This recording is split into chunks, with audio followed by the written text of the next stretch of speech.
मंगलम भगवान वीरो मंगलम गौतमो गणी मंगलम कुंद कुंदार्यो जैन धर्मोस्तु मंगलम सर्वमंगल मांगल्यम सर्वकल्याणकारकं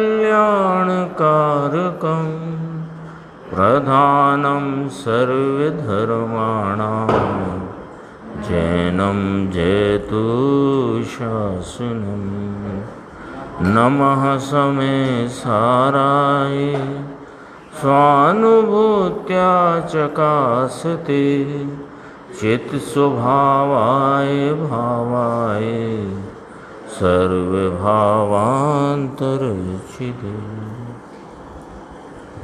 समय सारथी परमागम ग्रंथ है।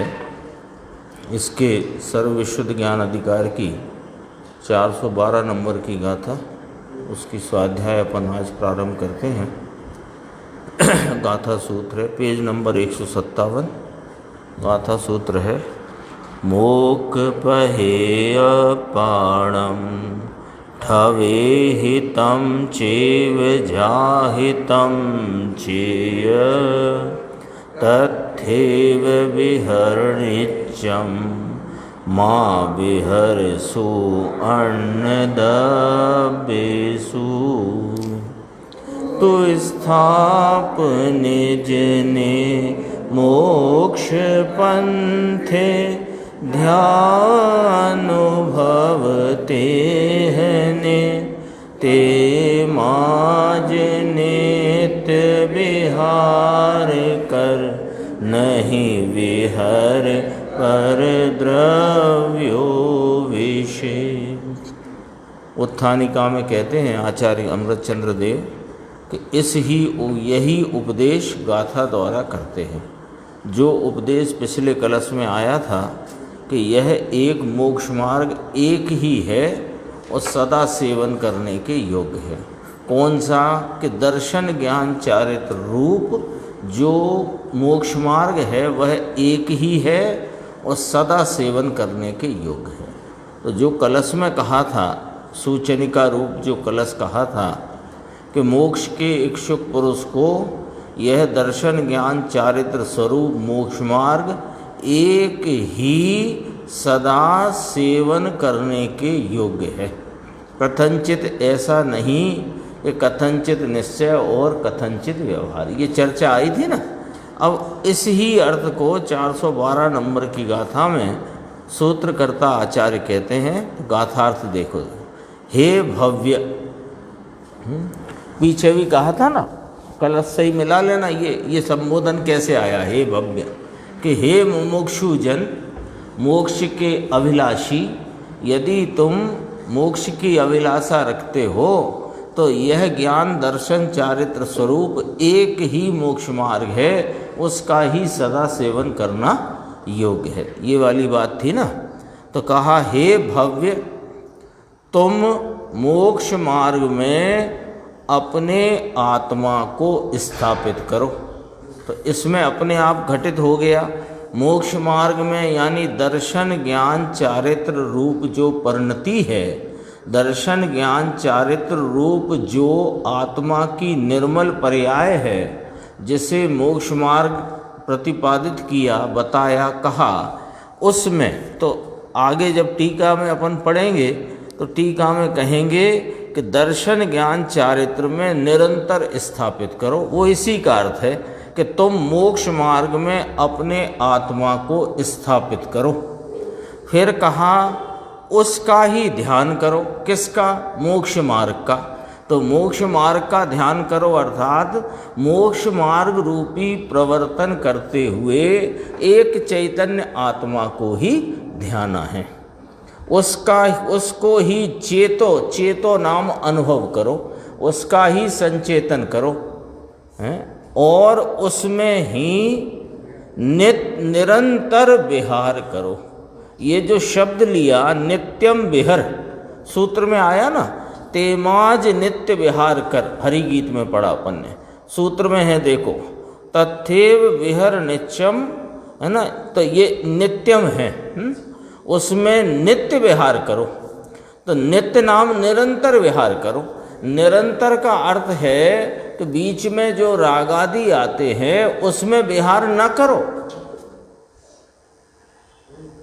तो आते हैं, होते हैं, आते हैं, तथापि वो विहरने के योग्य नहीं, ध्याने के योग्य नहीं, चेतने के योग्य नहीं, पालने के योग्य नहीं, प्रवर्तन के योग्य नहीं। है ना, स्पष्ट है। कहाँ से चला आ रहा है विषय? द्रव्यलिंग भावलिंग की चर्चा जहाँ से उठी है वहाँ से ये विषय चला आ रहा है। और ये इस गाथा में कहते हैं नित्य विहार कर, जो अपन ने यहाँ पढ़ा, तत्र एव नित्यम विहर, उसमें ही निरंतर विहार करो। फिर अस्ति बताई, उसमें ही निरंतर विहार करो। जो कलश में कहा था मोक्ष मार्ग एक ही सदा सेवन करने के योग्य है, आया था ना। तो सदा और यहाँ निरंतर कहा, एक ही अर्थ है। फिर नास्ति करी, अन्य द्रव्येषु माँ विहारसी, अन्य द्रव्यों में विहार न करो। अन्य द्रव्य कौन हुए? कि जितने भी अन्य द्रव्य, तो पूरा जगत पड़ा है, उसमें तो ये जा सकता नहीं, पर उनके लक्ष्य में उपजता हुआ जो रागादि भाव है उसमें विहार न करो।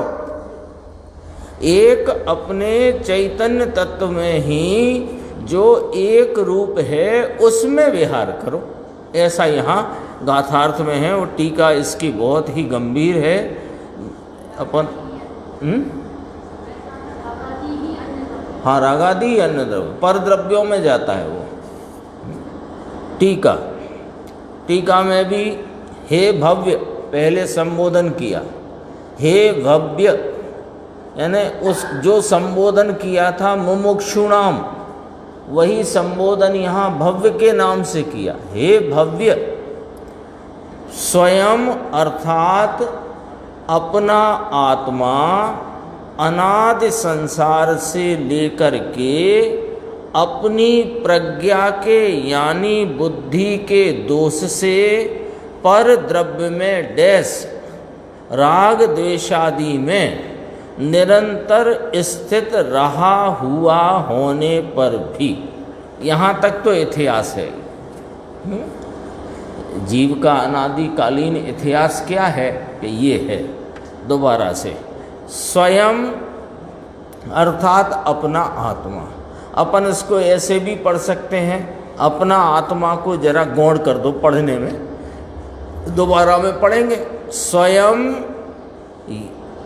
यह जीव स्वयं अनादि संसार से लेकर के अपनी बुद्धि के दोष से, प्रज्ञा कहो कि बुद्धि, अपनी बुद्धि के दोष से, अपने अज्ञान के कारण, कोई कर्म के कारण नहीं, किसी अन्य द्रव्य के कारण नहीं, कि अनादि से कर्म संयोग है इसलिए कर्म का उदय चल रहा है, इसलिए यह जीव संसार में अथवा राग द्वेष आदि में निरंतर स्थित रहा है, कि नहीं, ऐसा नहीं है। स्वयं की ही बुद्धि के दोष से। स्पष्ट है ना, यह बात स्पष्ट है। देखो फिर अब जोड़ लो अपना आत्मा, स्वयं यानी अपना आत्मा, क्योंकि स्वयं है कौन? के आत्मा ही तो है। अपना आत्मा अनादि संसार से लेकर अपनी बुद्धि के दोष से, है ना। यहाँ दोष शब्द लिया, आगे गुण शब्द लेंगे अगली पंक्ति में। अपनी बुद्धि के दोष से पर द्रव्य में नाम राग द्वेषादि में निरंतर स्थित रहा है। जिसकी व्याख्या प्रारंभ की जो गाथा थी उसमें पर समय के रूप में की गई है ना। दूसरी गाथा समय पर समय की बात करें तो राग द्वेषादि में निरंतर स्थित रहा हुआ होने पर भी, छता लिखा ना, होने पर भी अपने ही गुण द्वारा, इसमें आओ, ऐसा उपदेश कहते। हे भव्य, इस उपदेश को अपन अपनी भाषा में बोले तो हे भव्य, तुम अपने ही अज्ञान से राग द्वेषादि में एकत्व करके संसार परिभ्रमण कर रहे हो, दुखी हो रहे हो। ऐसा होने पर भी तुम अपने प्रज्ञा के गुण द्वारा यानी अज्ञान मेट कर अपने ज्ञान के स्वरूप के संचेतन या सच्चे ज्ञान द्वारा तुम अपने को इस दर्शन ज्ञान चारित्र में निरंतर स्थापित करो।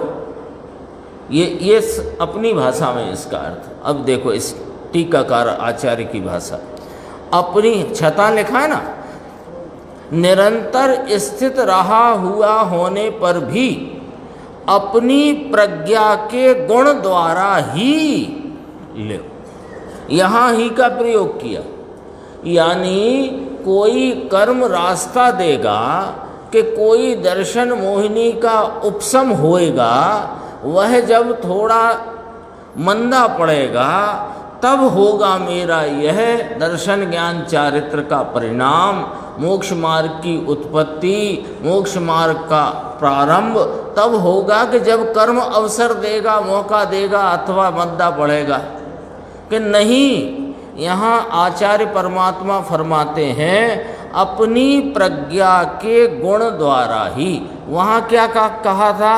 अपनी प्रज्ञा के दोष से, अवगुण से। वह अपनी प्रज्ञा का, अपनी बुद्धि का ही दोष है जो यह अनादि से अब तक, अनादि से लेकर अनादि संसार थी मांडी ने, अनादि संसार से लेकर के अपने ही दोष के कारण राग द्वेष आदि में निरंतर स्थित रहा हुआ होने पर भी। इस गाथा और गाथा की टीका, इसकी शैली थोड़ी समझना। इसकी शैली क्या ली है अभी अपन पढ़ेंगे कि दर्शन ज्ञान चारित्र में स्थापित करो, उसी को चेतो। तो पर्याय को चेते, पर्याय का अनुभव करें या पर्याय को ध्याएं, क्या कहना चाहते हो? कि यहाँ ये कहना चाहते हैं कि तुम तो आत्मा हो, त्रिकाल निरावरण, त्रिकाल पवित्र और किसी प्रकार के आवरण विकार अशुद्धता से रहित हो, त्रिकाल वो तो तुम हो ही। लेकिन ऐसा होने पर भी अपने ही अज्ञान भाव से तुम अपनी, तुम्हारी परिणति राग देश में स्थित थी। अब अपनी परिणति को दर्शन ज्ञान चारित्र रूप परिणमाओ। कैसे? प्रज्ञा के गुण द्वारा। शैली क्या पकड़ना कि जो राग आदि में प्रवृत्ति थी वह छोड़ो और दर्शन ज्ञान चारित्रमयी प्रवृत्ति में प्रवर्तन करो। ऐसा यहाँ उपदेश की शैली है। वो उसमें वो दर्शन ज्ञान चारित्र किसके आलम्बन से होगा? होगा तो अपने यह चैतन्य त्रिकाली ध्रुव ज्ञायक परमात्मा के आलम्बन से ही। तो उसका आलम्बन तो है मुख्य बात, लेकिन यहाँ परिणति से परिणति की बात कही गई है। अनादि से इस जीव ने अनादि संसार से लेकर अपनी प्रज्ञा के दोष से, अपने ही अज्ञान के कारण ये राग द्वेषादि में स्थित था।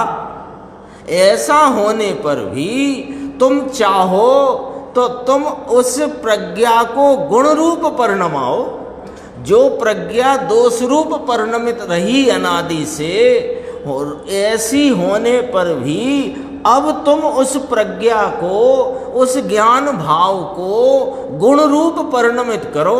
गुण रूप परिणमित करो माने ये जो राग देश रूप प्रवृत्ति थी वह छोड़ो और अपने स्वरूप का आलम्बन लेकर दर्शन ज्ञान चारित्र प्रवृत्ति में परिणमित हो।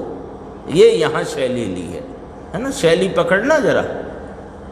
बीच में गुरुदेव के प्रवचन बहुत लंबे हैं इसमें, और अपन देखेंगे सारी बातें आएंगी, सब चर्चाओं की स्पष्टीकरण आएगा। पर अपन क्यों यहाँ टीका पर इतना आराम से विचार करते हैं कि वह जो गाथा और गाथा का विषय है वो अपने यहाँ नक्शा तो बन जाए। फिर गुरुदेव के साथ अपन चलेंगे तो उसमें एक एक पॉइंट का स्पष्टीकरण अपने को मिलेगा। पर पहले एक अपने सामने नक्शा तो हो कि किसकी व्याख्या यहाँ गुरुदेव कर रहे हैं, है ना। देखो, एक पंक्ति अपन ने ऊपर की पढ़ी कि प्रज्ञा के दोष से पर द्रव्य में यानी कि राग द्वेष आदि में निरंतर स्थित रहा हुआ होने पर भी अपनी प्रज्ञा के गुण द्वारा ही, यानी और कोई उपाय नहीं, ही लगाया ना, ही कहा तो और कोई उपाय नहीं है, अपनी प्रज्ञा के गुण द्वारा ही उसमें से पीछे हटकर, पाछो वाली ने कहाँ से हटना कि जहाँ अनादि से स्थित रहा है उसको छोड़कर, उससे पीछे हटकर क्या करना कि अति निश्चल पने दर्शन ज्ञान चारित्र में अपना आत्मा उसको स्थापित करो, यानी अपने आप को स्थापित करो, यानी निश्चल पने दर्शन ज्ञान चारित्र रूप परिणति में परिणमो, ये कहना चाहते हैं। ठीक है ना। अनादि से परिणमन आगे कहेंगे, परिणमन बिना का तो है नहीं, परिणमन तो निरंतर हो ही रहा है। तो अनादि से इसका परिणमन कैसा है कि राग द्वेषादि भाव में स्थित है, वहाँ से पीछे हटो। तो कैसे हटे? कर्म तो बहुत उदय रूप पड़ा हुआ है, तो कहते हैं कर्म की मेहरबानी की आपको जरूरत नहीं है, क्योंकि कर्म के कारण से तुम राग द्वेष भाव में नहीं अटके हो, तुम अपने अज्ञान के कारण ही ज्ञान के दोष से अटके हो। तो ज्ञान के दोष को दूर करो और ज्ञान के गुण को प्रकट करो, और वहाँ से पीछे हटकर राग द्वेष आदि में जो तुम्हारा परिणमन अटका है वहाँ से हटकर यह चैतन्य परमात्मा का आलम्बन लेकर परिणति में निश्चल पने दर्शन ज्ञान चारित्र को प्रकट करो और उसमें ही अपने को स्थापित करो। अब आगे की पंक्ति, तथा समस्त अन्य चिंता के निरोध द्वारा अत्यंत एकाग्र होकर के दर्शन ज्ञान चारित्र को ही ध्याओ। अब ध्याने की बात करी, पहले स्थापने की बात करी, है ना। तो पहले मार्ग क्या है इसका यथार्थ निर्णय करके, मार्ग किसके आलम्बन में है उसका यथार्थ निर्णय करके, और अब तक मार्ग क्यों प्राप्त नहीं हुआ इसका यथार्थ निर्णय करके, फिर अपने को उस मार्ग में लाओ, स्थापित करो, माने उस मार्ग में लाओ, दर्शन ज्ञान चारित्र रूप परिणति का प्रारंभ करो। फिर कहा कि अब प्रारंभ हो गया, यानी अपन इसको अपनी भाषा में कहें तो सम्यक श्रद्धान रूप परिणमित हो जाओ। यद्यपि वहाँ भी तीनों भाव हैं दर्शन ज्ञान चारित्र, लेकिन उसमें मुख्यता करें तो पहले श्रद्धान की मुख्यता कही, तो उसमें स्थापित करो, माने उसमें अपनी परिणति को जो अनादि से राग देश में रुकती थी उसको वहाँ से हटाकर अपने चैतन्य तत्व में लगाकर दर्शन ज्ञान चारित्र रूप परिणति में स्थापित करो। एक दूसरी बात, समस्त अन्य चिंता के निरोध द्वारा अत्यंत एकाग्र होकर, ये ध्यान की व्याख्या यही है ना, एकाग्र चिंता निरोधो ध्यानम, है ना, यही तो परिभाषा है ध्यान की। तो अन्य चिंता के निरोध द्वारा, यानी अपने उपयोग में अन्य सर्व विषयों को छोड़कर, अन्य चिंता का निरोध, अन्य सर्व विषयों को छोड़कर एक अपने चैतन्य महाराज में ही एकाग्र होकर के इसको ध्याओ। कैसे कि दर्शन ज्ञान चारित्र पने। इस पंक्ति का अर्थ है ना, समस्त अन्य चिंता के निरोध द्वारा अत्यंत एकाग्र हो करके। तो अब प्रारंभ तो हो गया, अब प्रारंभ हुआ तो उसमें प्रवृत्ति में क्या होएगा कि अब एकाग्रता होगी और उसका ही अनुभवन होगा, यही तो है। तो कहा अत्यंत एकाग्र होकर दर्शन ज्ञान चारित्र को ही ध्याओ। फिर कहा समस्त कर्म चेतना और कर्म फल चेतना के त्याग द्वारा शुद्ध ज्ञान चेतनामय हो करके दर्शन ज्ञान चारित्र को ही चेतो, उसका ही अनुभव करो। पीछे अपने विषय आ चुका है, कर्म चेतना, कर्म फल चेतना और ज्ञान चेतना। ज्ञान को ज्ञान में ही चेतना, यह ज्ञान चेतना है। ज्ञान के, ज्ञान यानी वर्तते हुए ज्ञान के द्वारा ज्ञान स्वरूप का ही अनुभवन करना, उसका ही आस्वादन करना, उसको ही चेतना, यह शुद्ध ज्ञान चेतना है। आपको याद होगा ये ज्ञान चेतना साधक को प्रकट हुई है और भगवान केवली परमात्मा को साक्षात ज्ञान चेतना वर्ती। आया था ना विषय, आया था। तो वही बात यहाँ पर अब लागू पड़ेगी। तो कर्म चेतना में कौन आया कि समस्त पुण्य पाप रूपी विकल्प, जितने भी पर पदार्थों का आलंबन लेने पर उत्पन्न होते हुए इष्ट अनिष्ट वाले जो भी विकल्पात्मक वृत्ति है वह कर्म चेतना है। दया, दान, पूजा, भक्ति, व्रत, नियम, संयम का परिणाम, विकल्प, ये सब कर्म चेतना है। और पापादि भाव तो हैं ही भोगादिक के, उनको तो क्या गिनाना। और कर्म फल चेतना क्या कि उस प्रकार के परिणाम के साथ हर्ष शोक का जो वेदन रूप भाव है वो कर्म फल चेतना है।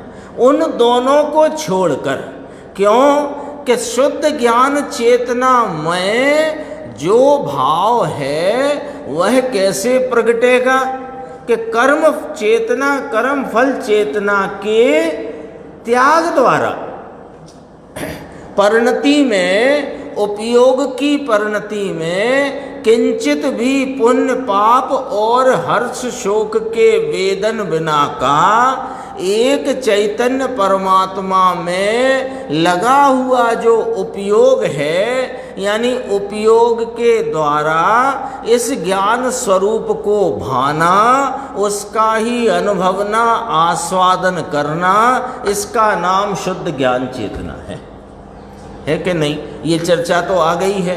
तो शुद्ध ज्ञान चेतनामय हो करके क्या करें कि दर्शन ज्ञान चारित्र को ही चेतो, उसको ही अनुभव करो। तो पर्याय को चेते कि इस पर्याय द्वारा चेतो, ऐसा इसका अर्थ है। उस पर्याय द्वारा अपने को मोक्ष मार्ग में स्थापित करो। उस पर्याय के द्वारा ही इस आत्मा को ध्याओ और उस पर्याय के द्वारा ही इस आत्मा के अनंत गुणात्मक निर्मलता को चेतो, अनुभव करो, आस्वादन करो। ये इसका अर्थ है। फिर आगे, अब आगे की चर्चा, 3 बातें हो गई है ना। पहले इतिहास बताया, ऐसा होने पर भी राग देश से पीछे हटकर, यानी राग देश में जो रुकता हुआ परिणाम था उसको वहाँ से हटाकर अपने स्वरूप के आलम्बन में आकर दर्शन ज्ञान चारित्र रूपी मोक्ष मार्ग में अपने को स्थापित करो, उसको ही ध्याओ, उसको ही चेतो, उसका ही अनुभव करो। अब और आगे देखो, तथा द्रव्य के स्वभाव के वश से यानी स्वयं का या स्वयं को जो क्षण क्षण में परिणाम उपजते हैं। लो द्रव्य है कि नहीं ये आत्मा, तो द्रव्य है तो द्रवित होता है कि नहीं, तो द्रवित होता है तो किस प्रकार होता है कि क्षण क्षण प्रति समय परिणामों से परिणमता हुआ है ना। ये वाली बात करी। देखो द्रव्य का स्वभाव है परिणमनशीलता, है ना। तो द्रव्य के स्वभाव के वश से यानी उसका तो स्वभाव ही परिणमनशीली है, तो परिणमनशीली यह चैतन्य परमात्मा ये जो कि क्षण क्षण में जहाँ परिणाम उपजता है, उत्पाद वह है कि नहीं। तो उत्पाद माने उपजना, क्या उपजता है कि क्षण क्षण में परिणाम उपजता है, वर्तमान पूर्व परिणाम नष्ट होता है। तो अभी अपन वो नष्ट वाली व्याख्या कथन में छोड़ दो, तो उपजता ही है आएगा ना। क्षण क्षण में वह परिणाम उपजते हैं उस पने द्वारा। लो उस पने, किस पने? परिणामी पने द्वारा। क्षण क्षण में परिणाम उपजते। क्या गजब की व्याख्या है, शैली क्या है। अपन ने शुरू में बात की थी कि ये अनादि से, द्रव्य तो परिणमनशीली है, अनादि से कोई बिना परिणमन का रहा है और अब इसे परिणमा दो, ऐसा नहीं कहा। ये परिणमित होता द्रव्य अनादि से अपने परिणमन प्रवाह में अज्ञान के वश राग द्वेषादि में निरंतर स्थित था। ऐसा होने पर भी ये तो परिणाम स्वभावी है ना। तो इस आत्मा की एक रूपता सामान्य भाव का आलंबन लेने से इसकी जो परिणामी पना है उस परिणामी पने में दर्शन ज्ञान चारित्र को उपजाओ, उसको उपजाओ। वही एक ही मोक्ष मार्ग सदा सेवन के योग्य है। वो तो कलश में पहले ही घोषणा करके आए ना, टीकाकार आचार्य पहले ही घोषणा करके आए। देखो उस पने द्वारा यानी परिणामी पने द्वारा तन्मय परिणाम वाला। अब ये देखो तन्मय परिणाम वाला, पहले की पंक्ति निकाल लो। पर द्रव्य में राग देशादि में अपनी बुद्धि के दोष से स्थित रहा था, तो परिणामी तो है ही। तो ये क्या कर रहा था कि तन्मय परिणाम नहीं था, उसमय परिणाम में परिणमित था। किसमय? राग द्वेषादि। पर द्रव्यमय नहीं हुआ, राग द्वेषादि। तो राग द्वेषादि जो मलिन भाव हैं, असुचि भाव हैं, दुख रूप भाव हैं, उस रूप ये परिणाम वाला था। तो उससे कहते हैं हे भव्य, तुम वहाँ से हटो, दर्शन ज्ञान चारित्रमय मोक्ष मार्ग में अपने को स्थापित करो, उसका ही ध्यान करो, यानी उस रूपता से ही अपने को ध्याओ और उस दर्शन ज्ञान चारित्र परिणति द्वारा ही अपने को चेतो नाम अनुभव करो। फिर उस परिणामी पने द्वारा तन्मय परिणाम वाला, तन्मय किसमय? अपने मय हो, अपने मय परिणाम, अपने से अभेद वर्तता परिणाम। अपने से उपयोग तो अपना ही है, वह इस आत्मा को छोड़कर कहीं गया नहीं, पर उपयोग की जो दिशा थी वो राग द्वेषादि में परिणमित थी, उसको छोड़ा है। तो उसको छोड़कर इसमें तन्मय रहो। उपदेशात्मक गाथा है। तन्मय परिणाम वाला, दर्शन ज्ञान चारित्रमय परिणाम वाला होकर के दर्शन ज्ञान चारित्र में ही विहार करो।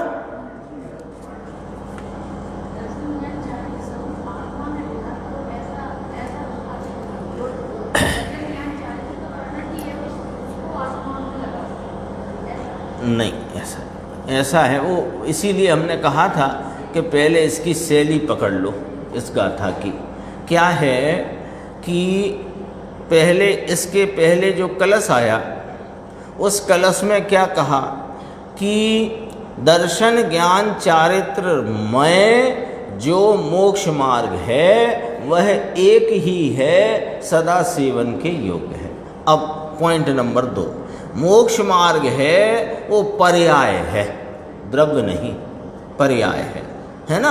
अब उसको ही सदा सेवन करो, इस बात को इस गाथा में कहा जा रहा है। तो इसकी शैली क्या है कि यह जो परिणामी तत्व है, यानी यह परिणमनशीली द्रव्य परिणाम वाला है, तो परिणामों के परिणमन में ये अनादि से राग देश की दिशा में इसका परिणमन था, ठीक है ना।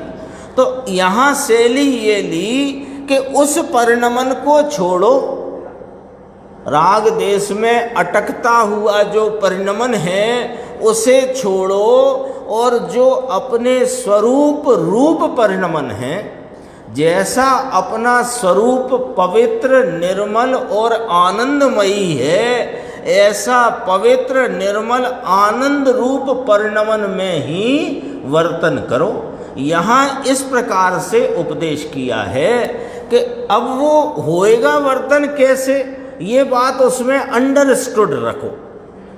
ये दर्शन ज्ञान चारित्र पने अपने को स्थापित करो, दर्शन ज्ञान चारित्र को ध्याओ, दर्शन ज्ञान चारित्र को ही चेतो अनुभव करो, और दर्शन ज्ञान चारित्र में ही विहार करो। ये 4 बातें आ गई ना, 4 बातें आ गई। तो दर्शन ज्ञान चारित्र किसके अवलंबन से प्रकट है कि आत्मा के, वो अंडरस्टूड है वो वाली बात। यहाँ परिणति जो पहले से दोष के कारण, अवगुण के कारण, अज्ञान के वश बाहर में जाती हुई वहाँ अटकती थी, वहाँ से पीछे हटकर इस अपनी वर्तती हुई परिणति के द्वारा इस आत्मा को ही ध्याओ, उसका ही अनुभव करो, उसमें ही विहार करो। ये है शैली, ये है दर्शन ज्ञान चारित्र में ही विहर मान उसमें ही विहार करो। फिर कहा, ये देखो जो बात कह रहे हो ना वो आई, कैसे करो कि ज्ञान रूप को एक को ही अचल पने अवलंबता हुआ। आ गई ना बात। ये सारा काम ज्ञान दर्शन चारित्र रूप भाव में अपने को स्थापना, ज्ञान चारित्र ज्ञान दर्शन चारित्र को ही ध्याना, ज्ञान दर्शन चारित्र का ही अनुभवन करना, ज्ञान दर्शन चारित्र में ही विहार करना, ये सब कैसे है कि ज्ञान रूप को यानी एक को अचल पने अवलंबता हुआ, ऐसे होएगा।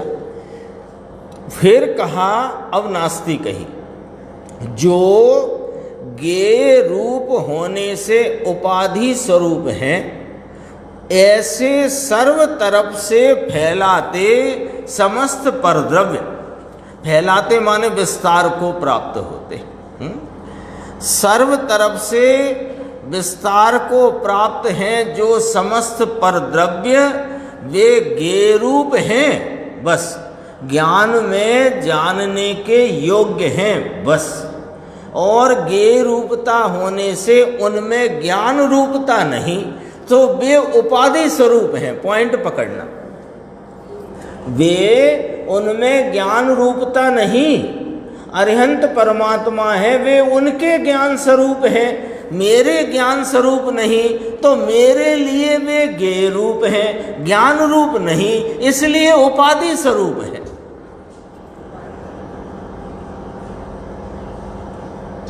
ये है इसका ज्ञेय रूप। जानने का परिणमन तो स्वपर प्रकाशक अपनी निजी स्वयं की सामर्थ्य का क्षण क्षण में होता अपना स्वयं का ही परिणाम है। उसमें उस जानने रूप अवस्था में जो ज्ञेयादि पर पदार्थ जानने में आते हैं, वे जानने में आते हैं, वे जनाते हैं, लेकिन वे जानन स्वरूप नहीं। जानन स्वरूपता तो मेरी स्वपर प्रकाशक पर्याय में मेरी सामर्थ्य का भाव है, तो वे उपाधि स्वरूप है, इसलिए उनमें विहार जरा भी न करना। लो, पर द्रव्यों में जरा भी किंचित भी विहार न करना। लो, तो यहाँ पर द्रव्यों में कौन विहार करता है? उपयोग जाता है पर द्रव्यों में, पर अपनी उपयोग की परिणति जो परद्रव्यों का लक्ष्य लेकर वर्तती है, उसमें जो उपजा हुआ राग द्वेष आदि भाव है, उसमें विहार बिल्कुल न करो। तो अभी तो साहब साधक की भूमिका है, कषायों की अभी शेष है, जैसी जैसी भूमिका है वैसी वैसी शेष है। सम्यक दृष्टि को 3 कषाय का सद्भाव है, श्रावक को 2 कषाय का सद्भाव है, मुनिराज को 1 कषाय का सद्भाव है। तो वे कषाय तो हैं और रागादि तो आते हैं, वे आते हुए रागादि में विहार न करो।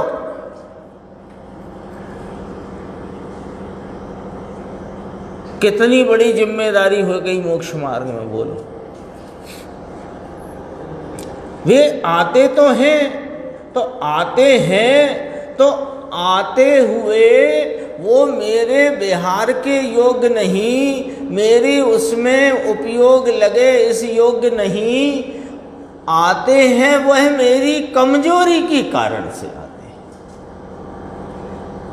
ज्ञानी को पूजा का भाव आता है, श्रावक को देश व्रतादि का भाव आता है, मुनिराज को महाव्रतादि का भाव आता है। वो कमजोरी से आता है, क्योंकि उन्होंने तो अपने को दर्शन ज्ञान चारित्र स्वरूप मोक्ष मार्ग में स्थापित किया है, उसी को ध्या रहे हैं और उसी को चेत रहे हैं। अपन ने देखा ना, अभी एक शब्द आ गया था पीछे, देखो, निरंतर, है ना। ये टीका की 3री पंक्ति, अति निश्चल पने। निश्चल पने का अर्थ है कि चलायमान हुए बिना। तो होते तो हैं चलायमान, पर चलायमान होना चाहिए ये किसने कहा? फर्क पड़ गया कि नहीं? यदि चलायमान नहीं होते तो मोक्ष मार्ग अल्प होता है, अल्प होता है, छोटा होता है मोक्ष मार्ग।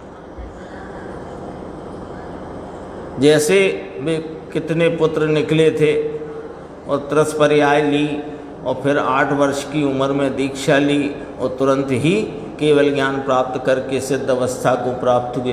तो उनका मोक्ष मार्ग अल्प था, उसमें जो चलायमानपना था बहुत कम था। लेकिन चलायमानपना रहना चाहिए ये किसने कहा? यानी इस प्रकार का राग आए और मैं उसका पालन करूं, ये तो कोई बात ही नहीं मोक्ष मार्ग में। ये तो जिन शासन में कहा ही नहीं गया है। तो इसमें क्या कहा? अति निश्चल पने दर्शन ज्ञान चारित्र में निरंतर स्थापित करो। टीका की 4थी पंक्ति, 3री 4थी पंक्ति है। निरंतर, निरंतर का अर्थ क्या गुरुदेव ने किया है, मैं वो बताता हूँ, फिर पढ़ेंगे तब मालूम पड़ेगा। निरंतर का अर्थ क्या? कि बीच में आते हुए राग में स्थापित मत हो जाना। राग तो आएगा, क्योंकि पूर्णता नहीं है जब तक वीतराग भाव की, तो राग आता है, पर वह स्थापित करने के योग्य नहीं, वह वास्तव में किसी योग्य नहीं है। मोक्ष मार्ग में उसकी क्या कीमत कि शून्य, क्योंकि वह मोक्ष मार्ग ही नहीं। तो कहा तो गया है, तो कहने भर का है। ये चर्चा भी अपन पढ़ चुके हैं, कहने मात्र का है। देखो अपना इधर आ गया था, सर्व तरफ से फैलाते माने विस्तार को प्राप्त समस्त परद्रव्यों में जरापण न विहर, इसका अर्थ किंचित भी विहार न करो। भावार्थ, परमार्थ रूप आत्मा का परिणाम दर्शन ज्ञान चारित्र है। आत्मा जो दर्शन ज्ञान चारित्र स्वरूप वस्तु है, उसका वास्तविक परिणाम दर्शन ज्ञान चारित्र है, ठीक है, और वह ही मोक्ष मार्ग है। बहुत अच्छा भावार्थ, संक्षिप्त और पॉइंट टू पॉइंट, ज़्यादा लंबी चौड़ी बातें नहीं और एकदम पॉइंट टू पॉइंट। देखो, परमार्थ रूप आत्मा का परिणाम दर्शन ज्ञान चारित्र है और वह ही मोक्ष मार्ग है। उसमें ही यानी कि दर्शन ज्ञान चारित्र में ही आत्मा को स्थापित करना, उसका ही ध्यान करना, दर्शन ज्ञान चारित्र का, है ना, शैली पकड़ना। दर्शन ज्ञान चारित्र रूपता से आत्मा का ध्यान करना, ऐसे लिया। उसका ही गुण माने वो दोष मिटाकर, गुण माने गुण प्रगटाना, यानी यहाँ गुण का अर्थ है पर्याय। पर्याय में दोष था, पर्याय का दोष मिटा। ज्ञान में, प्रज्ञा में अज्ञान भाव चलता था, वो पर्याय का भाव था और वह पर्याय का दोष मिटा, इसका नाम गुण। गुण का अर्थ गुण नहीं, गुण का अर्थ पर्याय। हाँ, ये मैं शब्द कोई अपने को कहीं कोई संदेह ना रहे, इसलिए चर्चा कर लेना अच्छा। हाँ, अब स्वयं की ओर झुक करके ज्ञान दर्शन चारित्र परिणति के द्वारा, अब क्योंकि इसी को ही मोक्ष मार्ग कहा। पूरे जिन शासन में मोक्ष मार्ग का, जो उमा स्वामी ने भी सूत्र लिखा, इन्हीं के पट्ट शिष्य थे। हाँ, वो सर्वज्ञ की परंपरा में ही तो आई बात, सम्यक दर्शन ज्ञान चारित्राणी मोक्ष मार्गा, जिसको यहाँ अभी पीछे की गाथा और कलश में वह बात कह दी गई है। अब देखो, उसका ही ध्यान करना, उसका ही अनुभव करना, उसमें ही बिहरना नाम प्रवर्तना, अन्य द्रव्यों में न प्रवर्तना। यहाँ परमार्थ से ये ही उपदेश है। अब देखो पंडित जी की लाइन कितनी गंभीर है। ये ही उपदेश है, ही लगा के नहीं लगा, ही का वजन मत छोड़ना कभी, ही में बहुत वजन होता है। यहाँ परमार्थ से ये ही उपदेश है कि निश्चय मोक्ष मार्ग का सेवन करना, केवल व्यवहार में ही मूढ़ न रहना। केवल व्यवहार में मूढ़ न रहना, इसका अर्थ भी समझ लो। केवल व्यवहार यानी जो मोक्ष मार्गी के ज्ञान दर्शन चारित्र रूप प्रवृत्ति के साथ पाया जाने वाला जो राग है, वह व्यवहार से व्यवहार कहलाता है। उस व्यवहार में मूढ़ होना माने ये भी मोक्ष का मार्ग है, इससे भी आगे बढ़ा जाता है। ऐसी मूढ़ता भैया कतई नहीं रखना। एक ज्ञान दर्शन चारित्र जो इस चैतन्य परमात्मा, जो स्वयं ज्ञान दर्शन चारित्र स्वरूप है, उसके आलंबन से ही वह ज्ञान दर्शन चारित्र रूप परिणति, जिसका कि नाम मोक्ष मार्ग है, जो कि एक ही है, जो कि सदा सेवन करने के योग्य है। राग कितना सेवन करने के योग्य कहा गया? किंचित नहीं। वो तो पहले अटकता था तो भी अपनी प्रज्ञा का दोष मिटाकर और प्रज्ञा के गुण नाम अवगुण को छोड़कर, हाँ, उसका जैसा स्वरूप है वैसा पर्याय में प्रगटाना, इसका नाम प्रज्ञा का गुण। गुरुदेव की व्याख्या देखते हैं, पेज नंबर अपना ये 158, पहला पैराग्राफ के बाद देखना। यहाँ तो ये कहते हैं कि स्वयं अर्थात स्वयं का आत्मा अनादि संसार से लेकर के अपनी प्रज्ञा के यानी बुद्धि के दोष से, अपनी प्रज्ञा के दोष से, कर्म के दोष से नहीं आया। स्पष्ट आया। फिर कहते हैं जैन में तो कर्म कर्म करते हैं, कर्म का उदय आया तो ऐसा हुआ और कर्म का उदय आया तो ऐसा हुआ। अरे कर्म का उदय तो जड़ है, जड़ जड़ में रहा, आत्मा में कर्म आता ही नहीं है। कैसे आएगा? आ सकता है? आता ही नहीं है। हाँ, तीसरी गाथा की, तीसरी गाथा में तो जैन शासन का ध्वज लहराया है, झंडारोहण करके फिर आगे बात बढ़ी। कर्म का उदय तो जड़ है, जड़ जड़ में रहा, आत्मा में कर्म आता नहीं। आत्मा कर्म से विकार कर सकता नहीं, विकार अपनी प्रज्ञा के अपराध से करता है, कर्म से विकार करता नहीं। कर्म पर द्रव्य है, पर द्रव्य से पर द्रव्य में कोई फेर फार बदलावट नहीं होती। कितनी साफ सुथरी बात है। अब कर्म के उदय का रोना छोड़ो, कर्म के अभी तो बहुत गंभीर गंभीर चर्चा है इसमें। कर्म का उदय है साहब, हम क्या करें? तो कर्म का उदय कर्म में है और तुम्हारा दोष तुम में है, तो तुम तुम्हारे दोष को दूर करो। और दोष कितना है कि एक समय का अपने को नहीं जानने का, तो अगले समय में अपने को जानता परिणाम उत्पन्न हुआ, वही परिणाम का नाम दर्शन ज्ञान चारित्र है। तीन गुणों से कहेंगे उसे, है तो एक ही परिणाम।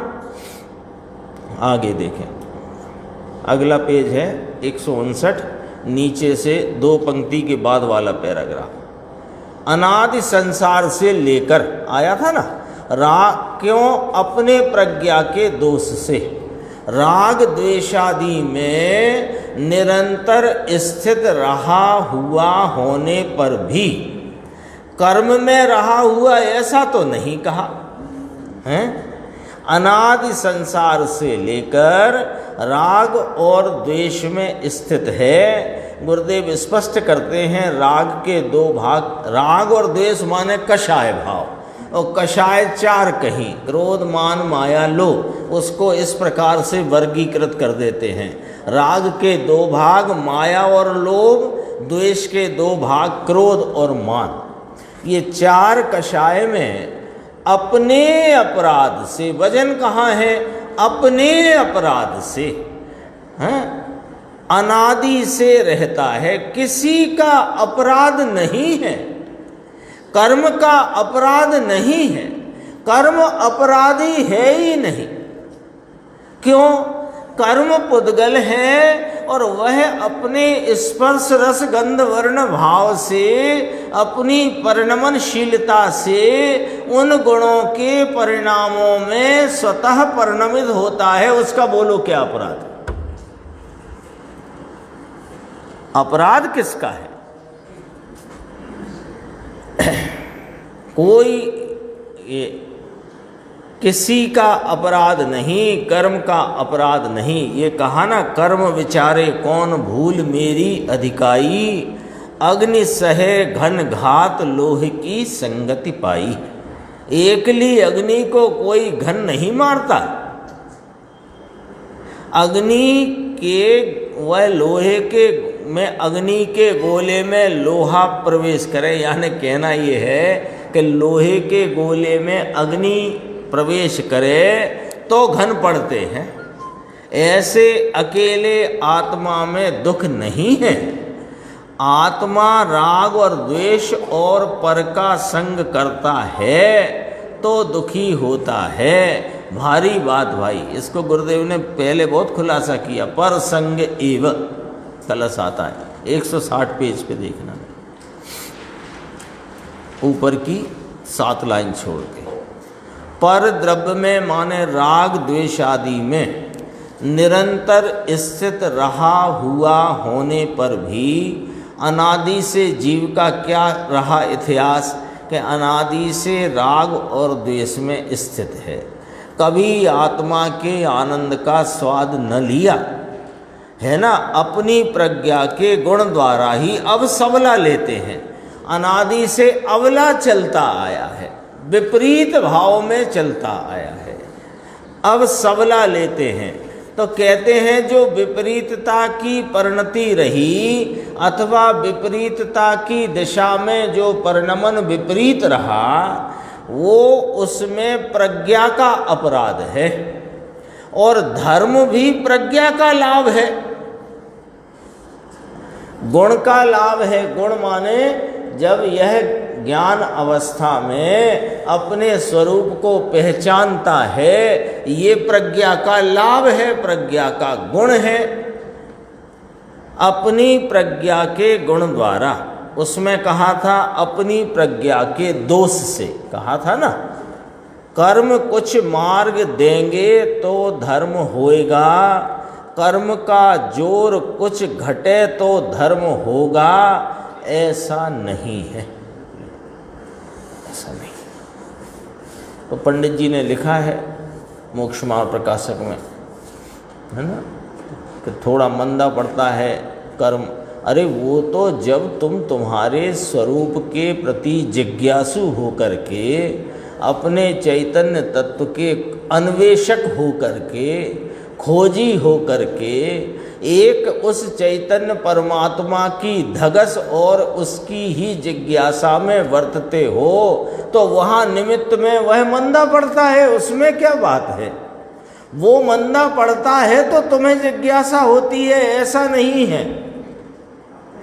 अपने को अपने स्वरूप की, अपने कल्याण की भव भय से डर होने के कारण इस भव भ्रमण से छूटने की अंतरंग में तालावेली हो, उसके छूटने का अंतरंग में जोर मारता हो, तो उधर कर्म मंद हुआ है और मंद ही है। एक जगह और पंडित जी ने लिखा, जब नदी का वेग कम हो तब पार कर लेना योग्य है, ऐसा नहीं। तो वो तुम मोक्ष मार्ग प्रकाशक पढ़ने आए हो, इस आत्मा, वह आत्मा कौन है जिसका स्वरूप जानना चाहिए। प्रभाकर भट्ट ने पूछा ना योगेंद्र देव से कि वह आत्मा कौन है जिसका स्वरूप जानना चाहिए, तो वो आत्मा को तुम जानने आए हो तो मंद ही तो है। ये क्या विचार में लगा हुआ है कि कुछ शुभ भाव में परिवर्तन करूं तो यह मेरे कोई विशुद्धि बढ़ेगी और वहाँ मोह, वो उसका मोह का उदय मंद होएगा तो मेरा काम होगा। अरे मंद है, ये सूचना देते हैं पंडित जी कि अभी भाई काम कर लो, यही लिखा ना उसमें, अभी सब अवसर आ गया है, अब चूकने योग्य नहीं है ये। देखो, कर्म कुछ मार्ग देगा तो धर्म होगा, कर्म का जोर कुछ कटे तो धर्म होगा, ऐसा नहीं। दोनों स्थितियों में आत्मा लिया है, हाँ, सबले में और अबले में। राग देश में अटकता हुआ चार गति में धक्के खाने में भी आत्मा का दोष, और चार गति के भव भ्रमण से छूटकर आनंदमयी अतीन्द्रिय आनंद को भोगते हुए पूर्ण आनंद की प्राप्ति में भी आत्मा का ही कार्य। दोनों में आत्मा लिया। अनादि निगोद से लेकर 9वीं ग्रेवे तक भटका और दिगंबर साधु होकर अनंत बार सम्यक दर्शन के बिना द्रव्यलिंग ले लिया, तो यह सब अपने अपराध से भटका है, कर्म के कारण से नहीं, और अपने गुण के कारण से भटकना बंद होता है।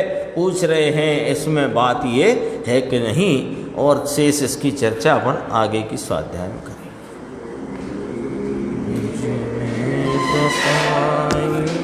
यह अनंत तुकार